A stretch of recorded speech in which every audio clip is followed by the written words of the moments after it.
Okay, I think we have a quorum, so I'll call the meeting to order. And I need to do a roll call. Jan, Yes. Kristen, she may not be coming. Sandy,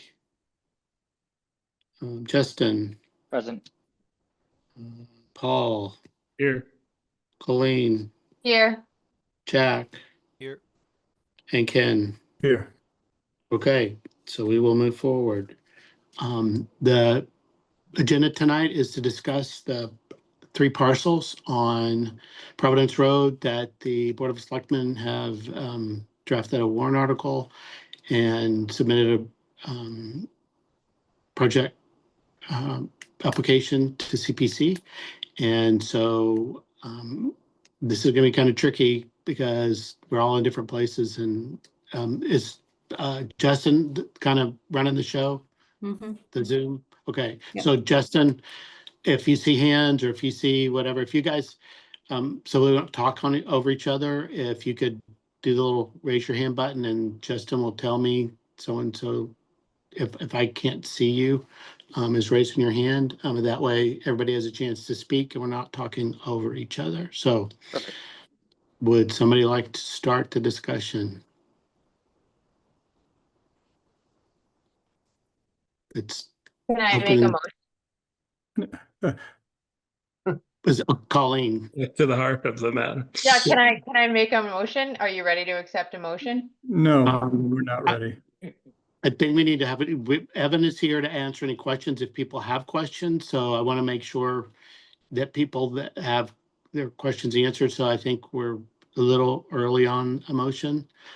So I will decline your offer of a motion right now. So I'll ask again, would someone like to, is there a discussion? Ken has his hand up. Yep, Ken has his hand Okay, up. Ken? Okay, first I'd like to mention that the motion as written, I think looks really good, the structure of the motion. And, the only thing that I question, and I have a serious reservation about the appraisal.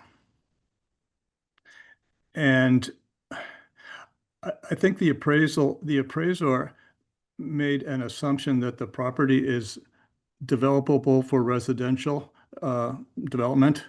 And I think he made a mistake. And the reason I say that is that there was a second professional appraisal made by the Land Trust in the spring when the Land Trust was considering buying the property. And that appraisal resulted in the determination that the property was not developable, and the value came in much different. It was $126,000. And I have a couple of points to make in this discussion, so I'm going to try to share a couple of bullet points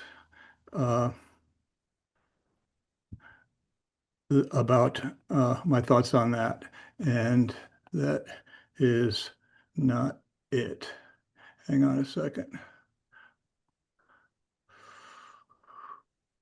Sorry about this. I thought it was just going to come up.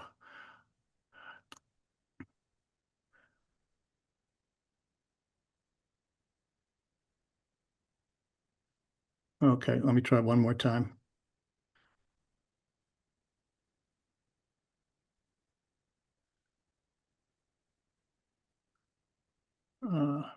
Almost there. I apologize. Microsoft.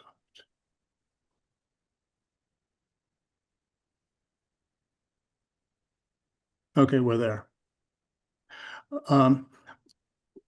What I have here is a couple of bullet points about the appraisals that were done. Can you see this, everybody? Yes. Yes. Okay, two different two vastly different, fully professional appraisals have been made for these properties. One was made for the town, appraised at $455,000.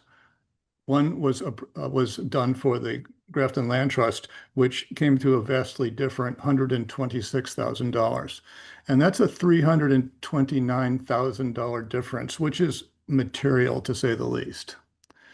And the primary factor responsible for the difference is whether or not this 41.5 acre parcel is developable for residential use. And I'm going to make the proposal that additional due diligence be done to factually resolve the competing assessments before the committee approves the grant for purchase. So speaking to the first point, the two vastly different but professional appraisals have been made, and the difference is more than 3 times. It's like 3.5 times difference. And I know that the lower value appraisal was done by a highly experienced appraiser. And it's an appraiser with what's known as an MAI certification. Now, an MAI certification, well, that stands for Member Appraisal Institute, which is a prestigious designation for real estate appraisers who have completed advanced education and experience requirements in commercial property valuation. And the certification indicates that they have a high level of expertise and professionalism in all types of appraisals. For instance, according to the Appraisal Institute, there's 8,000 MAI appraisers out of 93,000 total active appraisers. So it's an exclusive group. And so this appraisal cannot be dismissed without rigorous due diligence. The CPC's got a fiduciary responsibility to the town for for community preservation funds, and we just can't overlook this. It would not be responsible. The primary factor responsible for the difference is whether or not the parcels are developable for residential use or not. The lower appraisal, which you all have a copy of, it's in the packet. The lower appraisal notes that most of the parcels are designated FEMA Flood Hazard Zone AE, which greatly increases the cost of development and ownership of such properties. And in addition, much of the parcels are also designated subtype regulatory floodway, which severely limits development. Is Sandy here yet? No, she's not, that I've seen. I was hoping Sandy could explain to us what these FEMA designations mean. Without her, I'll try to say that FEMA AE has restrictions on on the types of construction that can be had and requirements for flood insurance in order to get mortgages. And it makes the flood insurances very expensive because it says that basically they say that there's a 1% chance of it being flooded in 100 years. And the floodway designation is a subtype of AE, and it indicates that almost nothing can be built on the property and nothing that will impede the flow of rushing floodwater, because floodwater will come. And so the floodway means that you can't build anything on it. And of the 3 lots there, 324 is the little one. That's the 2-acre one. And that one is 66% AE and not in the floodway. But 66% of a 2.5 acre plot is like 0.9 acres that isn't in AE. And that so 334R is one of the 20-acre ones. It's the one in the middle. And that one's 17% AE and 79% floodway. And so of that 20 acres in the middle, only less than 1 acre of it is not in either of those zones. And the third parcel to the south is another 20-acre parcel, and it's 39% AE and 61% floodway. And there's no parts of that property that are not in the flood zone. So the restrictions on these are very strong, and this appraisal, the lower appraisal, says that's bad news. The lower appraisal also notes that based on their visual inspection and Grafton GIS maps, that the parcels have extensive water wetlands in addition to the FEMA designations. And that appraiser further notes that the site initially slopes downward. This is a quote, initially slopes downward 20 to 30 feet from the road, all along the 324 Providence Road parcel's entire frontage. And I went out there and measured it. The slope is actually 20 to 30 degrees, and the slope begins right at the guardrail off the highway. And then it drops down 20 to 30 feet very sharply, and it ends abruptly on flatland. And the flatland is wet. The flatland is a wetland. So it drops from the guardrail to a wetland. And it's, in fact, it's this slope area that really constitutes most of the 324 Providence Road land that is not in the flood zones. And so the only part that's not in a flood zone is really steep. Right. And so that lower appraisal concludes, and this is a quote, that the initial slope, the wetlands, and the flood zone AE status make it highly unlikely the site can be developed. And this is the opposite of the higher appraisal's determination that the highest and best use would be for sale to an investor or developer for residential development. On the surface, that doesn't make sense. Just to call it out for John's sake, there are two hands right now, and one is Colleen. one is Okay, I have myself. one But more. I have I'll let the chair one make more the minute to choice. go. One more Okay. minute. And so Okay. my recommendation is that additional due diligence is required to factually resolve these competing assessments before the CPC approves the grant for purchase. The town has in-house expertise that can validate these assessments. The building department should be asked to review the parcels via GIS and on-the-ground site inspection to determine if the viability of building a road or driveway from the frontage anywhere on the frontage on 324 Providence Road to dry land, to the dry land below, and otherwise determine if any of the parcel contains potentially buildable lots. They do that. The building department will do that for any landowner in town. You can ask them, you can tell them, I've got this piece of property. Can you, give me an assessment if it's buildable? And they will. And if it's wet, they'll tell you it isn't. And furthermore, the Conservation Commission has the expertise and should be asked to review the parcels via GIS and on-the-ground inspection to determine how much buildable land is on those parcels that is not in the FEMA floodway and is accessible from the frontage on 324 Providence Road. The town has these expertise, and they can be used to validate and to figure out what's what. They can figure out if it's buildable or not. And if it is, it's buildable. If it isn't, it isn't. So the Okay. CPC action on this grant should be postponed until the results of these inspections are known. There's no rush. The seller privately shopped it to the GLT, whose appraisal they rejected, then to the town. But the developer the owner has never publicly listed the property for sale or otherwise marketed it. It's not going anywhere. So no other buyer will make an offer without carefully looking at the FEMA and other developability challenges. And it will still be there in May for ATM consideration at that time. Okay, let me, I don't know who had the hand up first. Was it Colleen? Let Colleen go first. Okay, Colleen?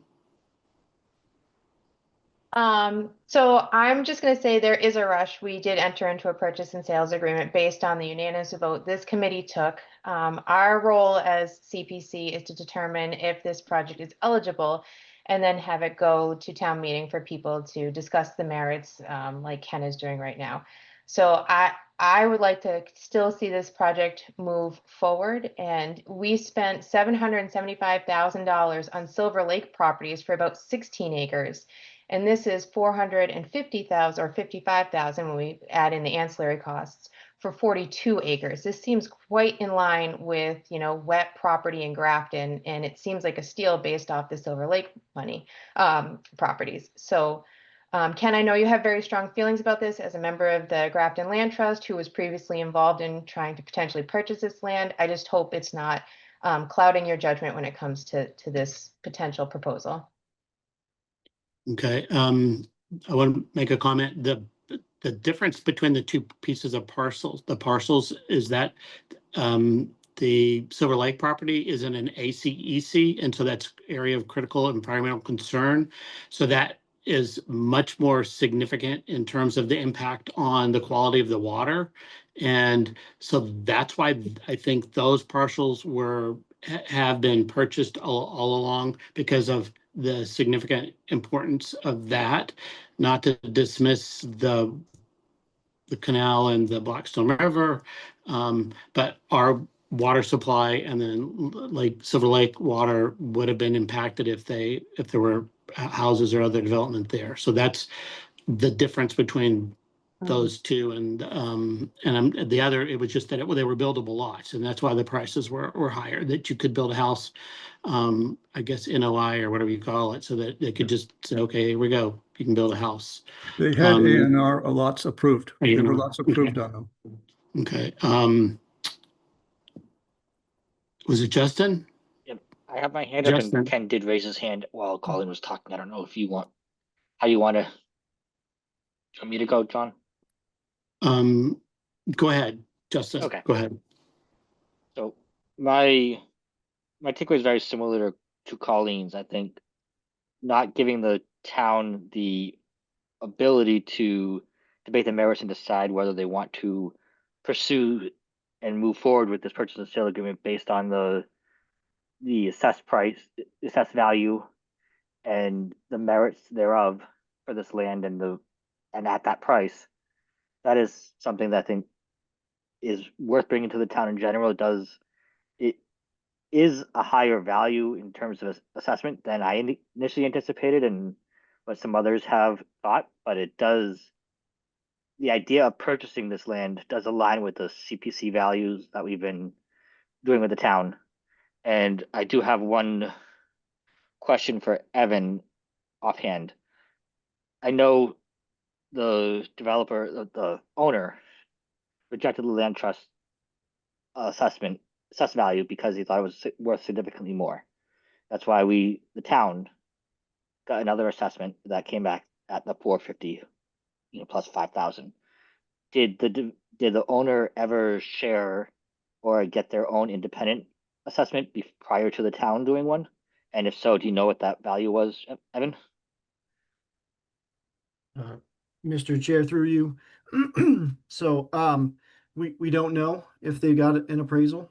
I would suspect that they did, only because their asking price is in line with what the appraised value came back at from our appraisal process. So, but that's speculation, and they're as the seller, they don't have to provide us with that documentation. The law just says that we have to get our own appraisal. Okay, thank you. Ken, did you have a follow-up? Yes, right. I'd like to speak to the responsibilities of the committee vis-a-vis particular grants. I think it's not just whether we think it's a good grant, and even if it was, the price of a grant, this cost of a grant is part of the assessment of whether it's a good grant for the CPC.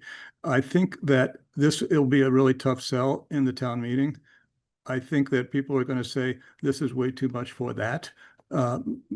The townspeople will know there were two valid, professional assessments, and they're going to question how much due diligence was done by the committee or or by the town to figure out which of them is right. The town has the ability to figure it out. It has a responsibility to figure it out. And the town has time. It doesn't need to be done in this meeting. The property will still be there 6 months from now. And from, speaking as the treasurer, I can't vote for this because I don't feel that it meets our fiduciary responsibility. We have a completely different facts in front of us, and we have the ability to determine which of those facts are correct. And if we don't do it, we aren't doing our job.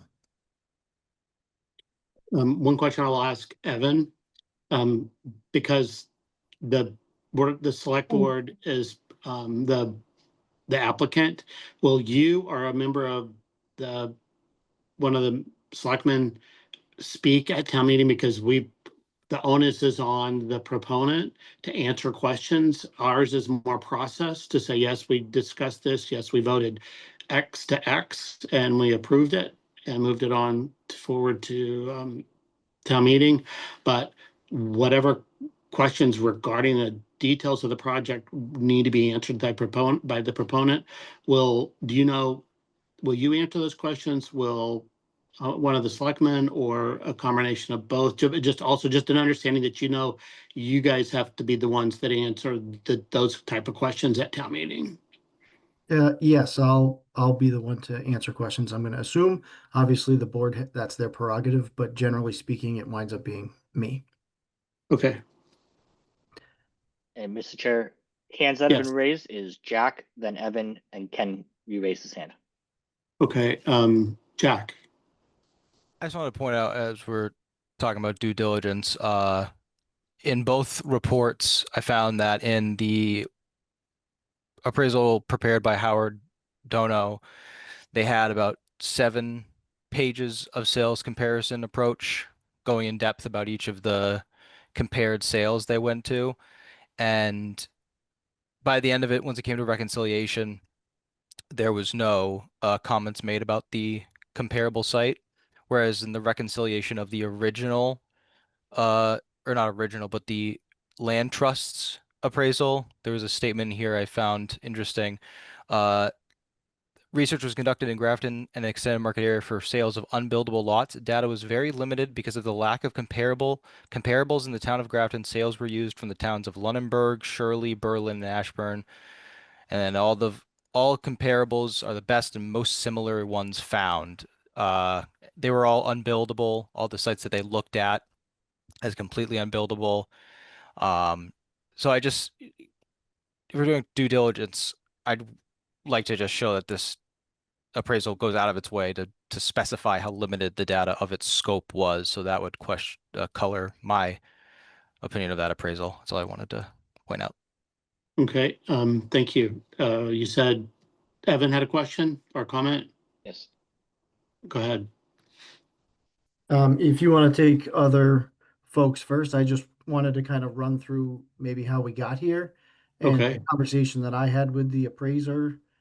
And maybe that would be helpful, but I'm certainly not going to jump ahead of any committee members that you may want to have questions from.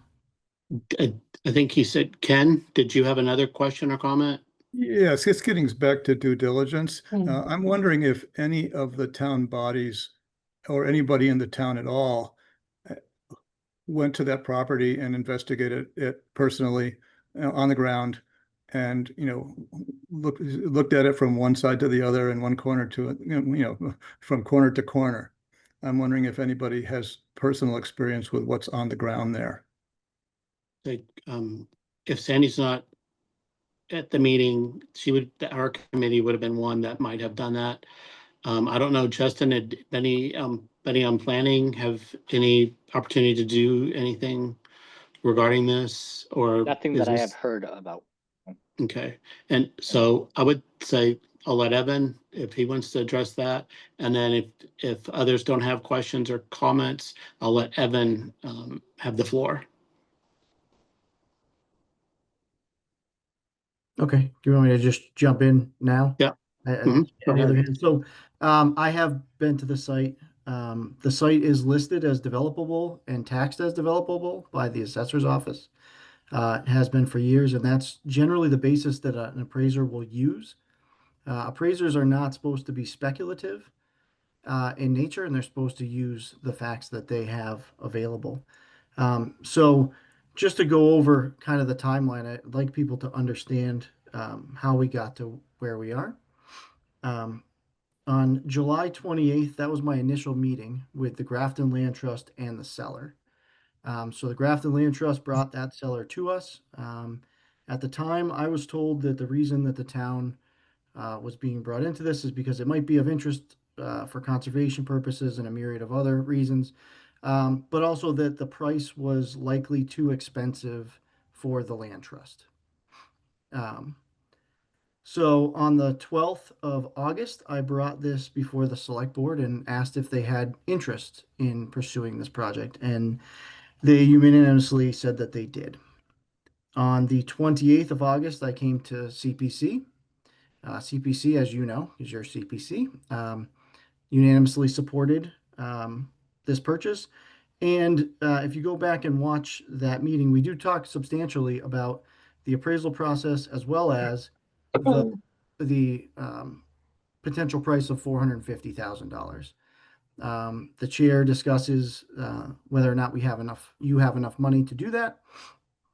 And Mr. Holberger said that if we had to, we would just, I think it was pay and gag or something to that effect. I can't remember exactly, but I left that meeting with a pretty fair directive that we were going to pursue this parcel and that the price could be as high as $450,000, depending on what the appraisal came back with.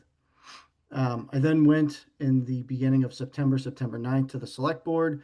Select board entered into a purchase and sale agreement for $450,000 with the caveat that if the appraisal was lower, the only price that we could pay, the highest price we could pay, was that appraisal price. I did at that meeting specify to the select board that they should be thinking about this property as conservation only and decide whether or not they thought $450,000 was a fair price to purchase the land and protect that section of the Blackstone River, which I believe by their unanimous vote and signature on the PNS that is what they decided to do. On September 11th, I hired the appraiser, the office of Donos. Jason Donos is he's a Grafton resident, and we've used him many times on many different projects and always have respected his work product. Then on September 21st, Ken and the Grafton Land Trust decided to share an appraisal that they had been sitting on since June. None of that was disclosed to the town when they brought the project to us. And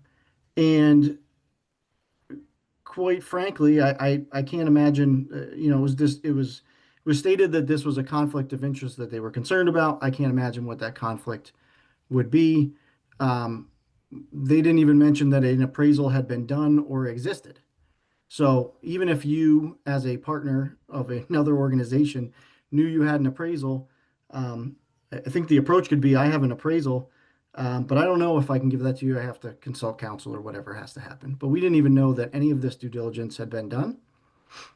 And then, so it was last Friday, I think Ken had called me with concerns about not our appraiser missing that it was in the regulatory floodway. So I reached out and had a conversation with our appraiser. The appraiser noted that he did understand that this is in the flood zone AE as well as the regulatory floodway. However, since the town has listed this property and appraised this property as developable, he could not in good conscience make any other determination. He also stated that the reason that you come up with the $450,000 is that the frontage, being vastly more valuable than the backland that is in the regulatory floodway, pumps up that price for two reasons. One is because obviously the land is front loaded with value, and two, the backland does serve some purposes when it comes to having open space within our zoning. So he had looked at both of those things. At the end of the day, this is the Grafton residents' decision to make. It's your decision to make. I wanted to demonstrate that we followed the process that we are supposed to follow. We did so in good faith, and that there's no reason to dispute whether or not our appraiser did things correctly, because one, he's a licensed appraiser, and two, the appraisal done by the Grafton Land Trust is, one, not our document, and two, obviously divulged way too late. Too late to be actionable for us in really any substantial way. So I'm not here to try to sway you one way or another. I think you'll all make your own decisions. My job is to bring this before the select board, you folks, and ultimately town meeting if that's where it goes. And I'll be happy to answer any questions at town meeting, should the board choose to have me do that. And that's all I have to say about that. Thank you. Okay, that was very helpful to get that timeline. Any other questions, concerns that need to be addressed? Because we did say this was not going to be a long meeting. This was intended to be a fairly brief meeting for us to vote on the application. Ken does have his hand up again, Ken? and then Yeah. Paul. Yeah, I would just like to say that the land trust did receive advice from their counsel that there could have a conflict by disclosing that, and so they did not. But at a subsequent board meeting, the land trust decided to overrule the advice of counsel, and that's when the document was disclosed and passed over immediately to the town. And it was 10 days after the appraisal started, quite a long time before the appraisal was finished. And so it's not, a question about whether it's too late or not. That's I don't see why it's too late, but the fact remains that we have two professional appraisals that come to completely different conclusions. Okay, and I don't. Due diligence is required, and that's I feel strongly that because this is supposed we to be need a to find brief out. meeting, I don't want to rehash Okay, things so- that have already so been I'm discussed. Sorry to done. cut you off.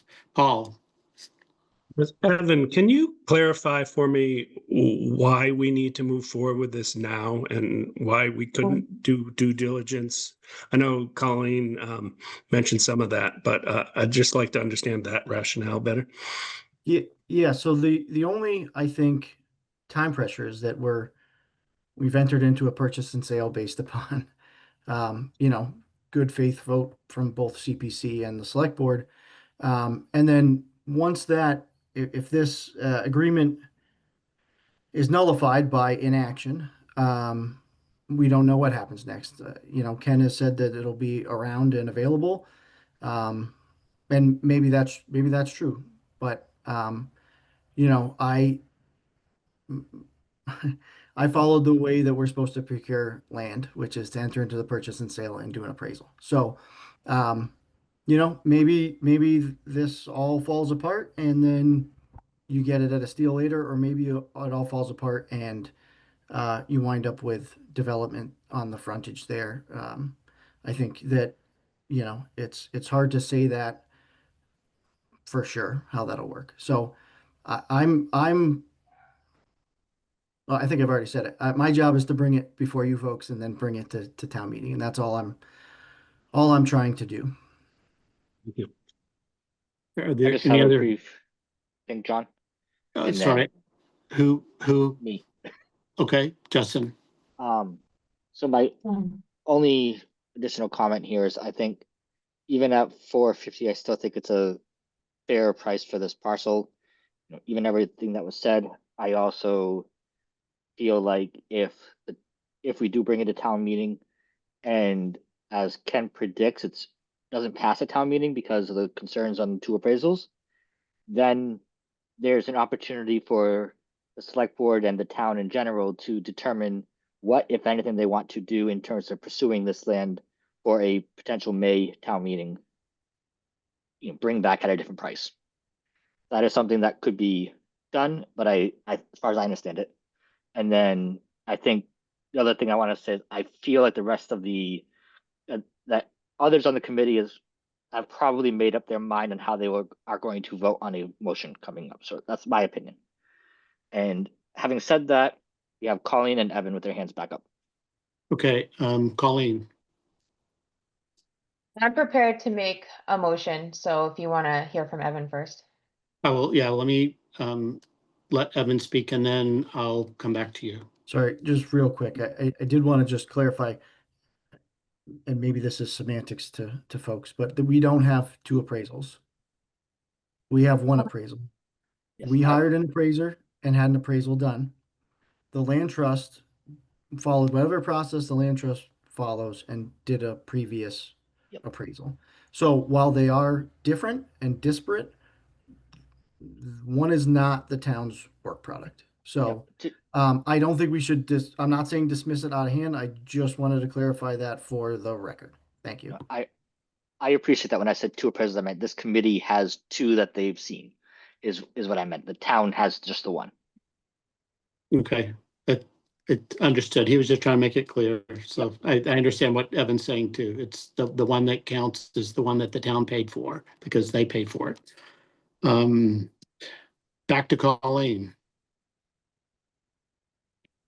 I move that the CPC votes to support this project on Providence Road for the 3 parcels totaling 41.47 acres to move forward to town meeting for the price of $455,000 to include $5,000 for ancillary fees, including a conservation restriction and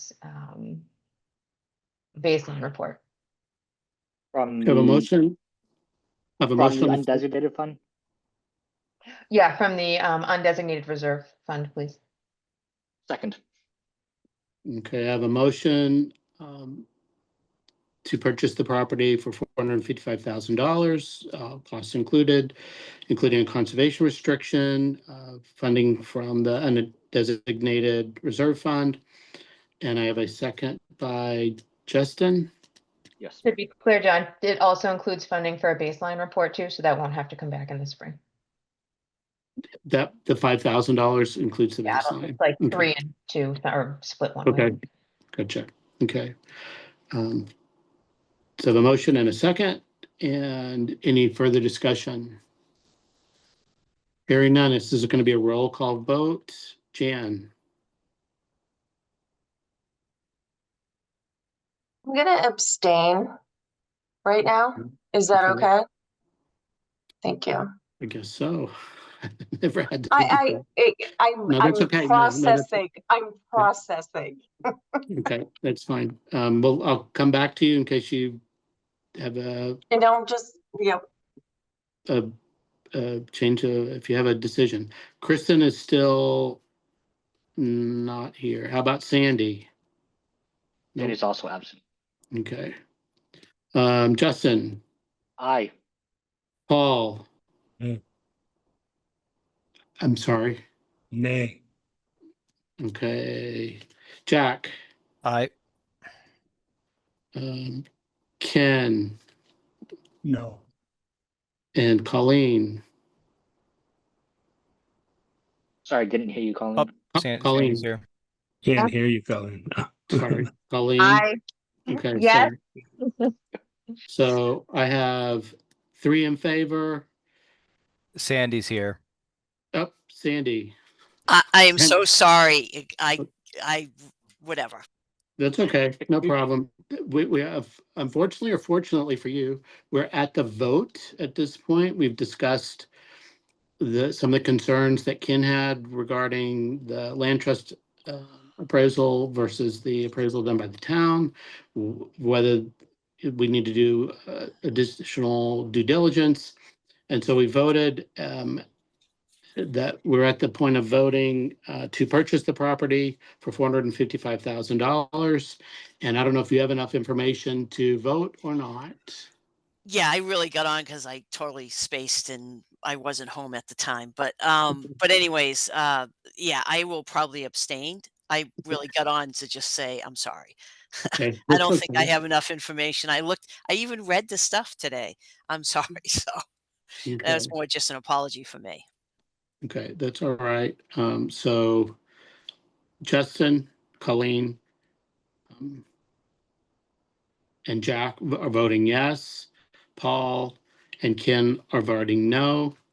We have Jan and Sandy abstaining. So it's 3-2.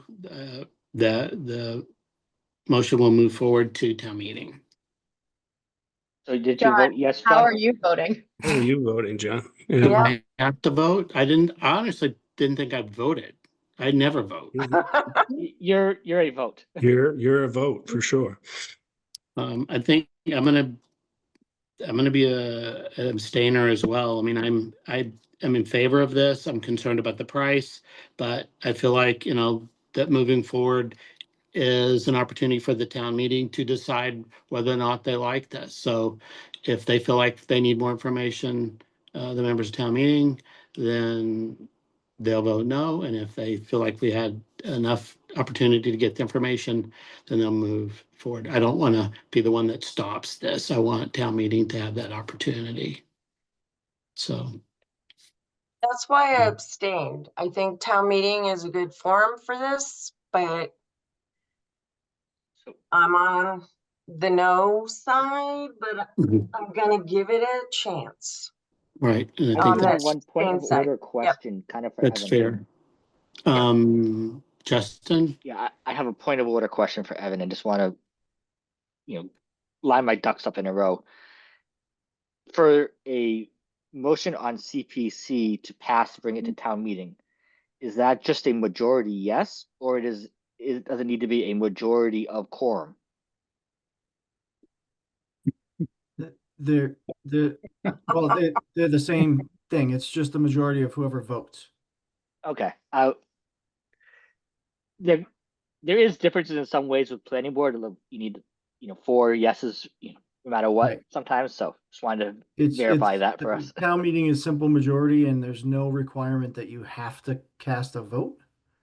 Okay. So that's why you see numbers kind of jump around at town meeting, like there's 225 people in the room. Yeah. I was meeting for this meeting in particular where Oh. I hadn't seen 3 abstain in my time for CPC. So that was the Gotcha. Okay. surprise. But anyway.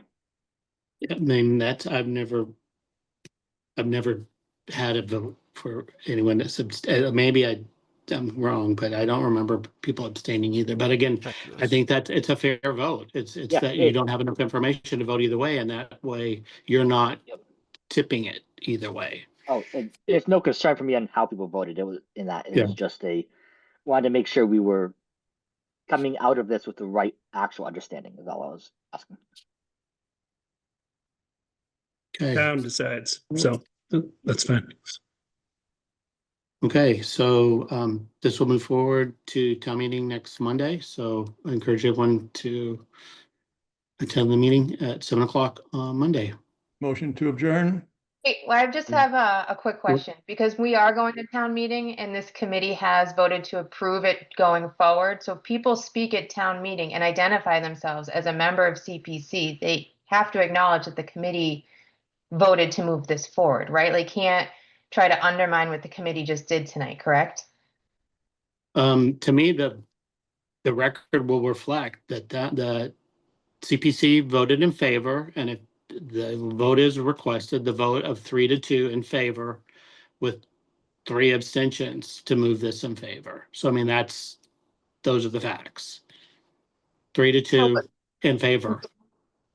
Also, after seeing Ken so passionately against this project tonight, getting up there saying, I'm the treasurer of CPC and I think this is a bad idea. And that will hold weight in a way that I don't think is appropriate, after already also saying as a treasurer that we have money to fund this project and this is an appropriate project to fund it with. Colleen, I don't plan to say that. Okay, I just want to be very clear, because I've No, as seen. treasurer, I'd only say that, I would say that we have money to fund it. Okay. But if asked about due diligence, I would have to respond, but otherwise I won't.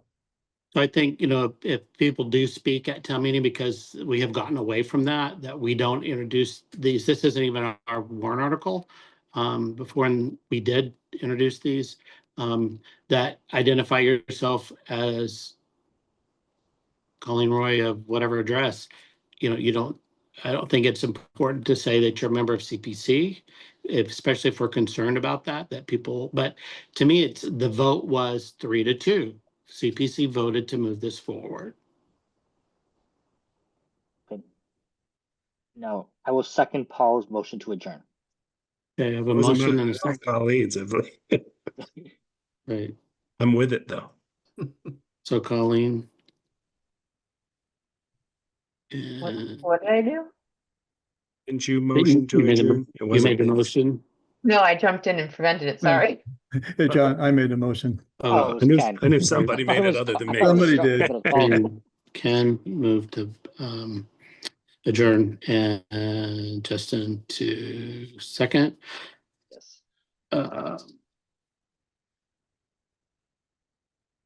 Jan, Yes. the motion is to adjourn. Sandy, Yes, apologies again. again, no problem. Justin, Aye. Paul, Aye. Colleen, Hi. Jack, I Ken, Aye. John, we are adjourned. Thank you very much.